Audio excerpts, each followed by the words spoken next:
Da, bio sam na dijeti bez ugljikohidrata, izdržao sam otprilike nekakvih 10 sati, od toga sam 8 sati spao. Zvuči poznato? Ugljikohidrati su valjda najomraženiji i najneshvaćeniji makronutrijent ikad. Jedni kažu da su glavni razlog zato što se debljamo, drugi pak kažu da ih moramo jest da bi uopće imali energije, a treći žvaču salvetu zato što više ni sami ne znaju ili smiju jesti ili ne smiju jesti.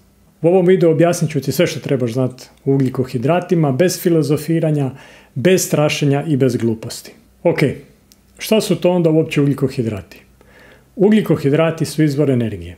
Tijelo ih razgrađuje u glukozu koja putuje krvotokom i koristi se kao energija prvenstveno za mišiće i za mozak. Imaš 3 osnovna tipa.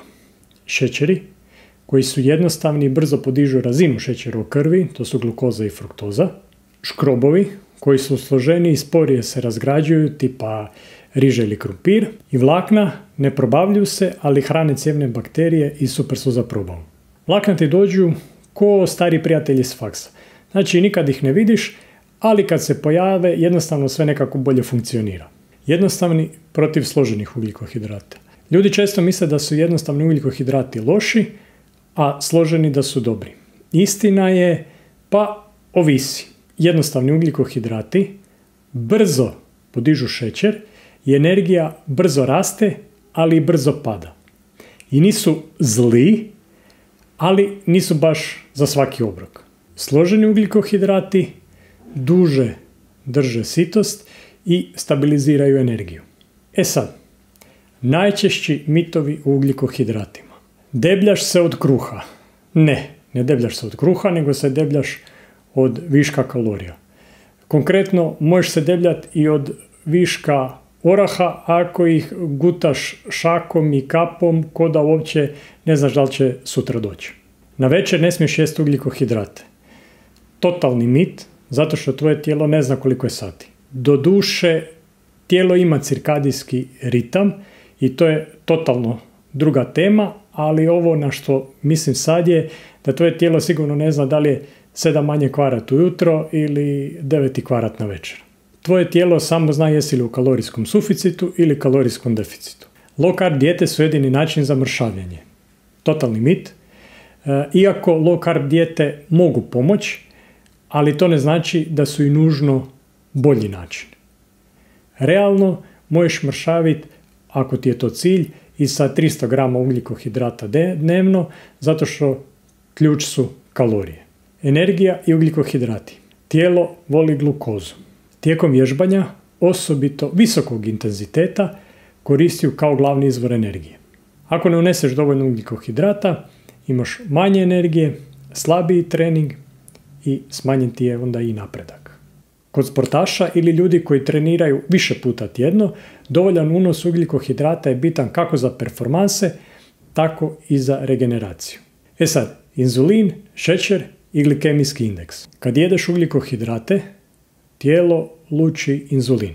To je hormon koji pomaže glukozi da uđe u stanice. I to je normalno. Problem nastaje kad je kronično previsoka razina inzulina, kao na primjer kod inzulinske rezistencije. Glikemijski indeks mjeri koliko neka hrana brzo podiže šećer. A glikemijsko opterećenje uzima obzir i količinu i tip ugljikohidrata. Pa tako, na primjer, lubenica koja ima veliki glikemijski indeks, ali uz to ima i malo glikemijsko opterećenje. I onda dolazimo do toga da lubenica nije, ajmo reći, loša. Keto i low carb.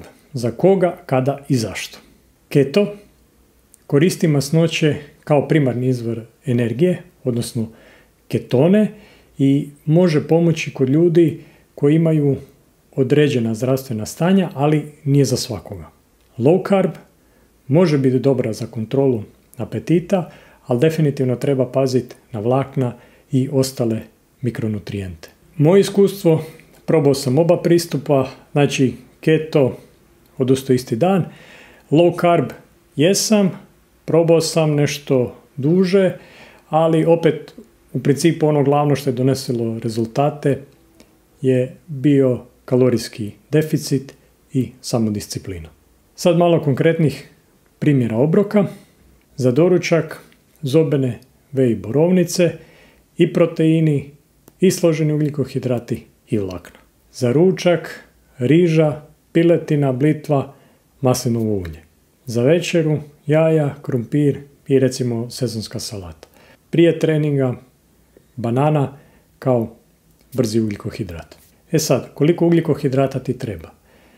To ovisi o tvojoj aktivnosti, o tvojem cilju, da li je to mršavljenje, održavanje ili dobivanje na masi i tvojim preferencijama.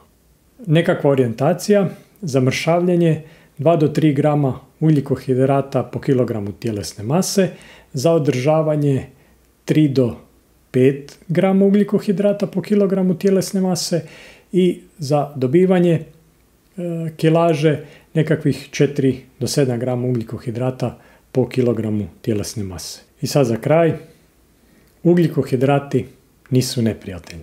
Problem nije riža, nego porcija riže koju pojedeš. Problem nije kruh, nego koliko ga pojedeš uz paštetu, uz čips i uz desert. Zato jedi ugljikohidrate, samo ih prilagodi sebi, svom cilju i svom tempu života. Ako ti ovaj video pomogao da dobiješ malo bolji uvid u ugljikohidrate i raščistiš nedoumice oko ovih mitova o ugljikohidratima, stisni like, pretplati se i podijeli ga s nekim koji dalje misli da od ugljikohidrata raste trbušina. A ako želiš još konkretniju pomoć, slobodno dolje u opisu videa skini moj besplatni vodič. Vidimo se u sljedećem videu. Bok!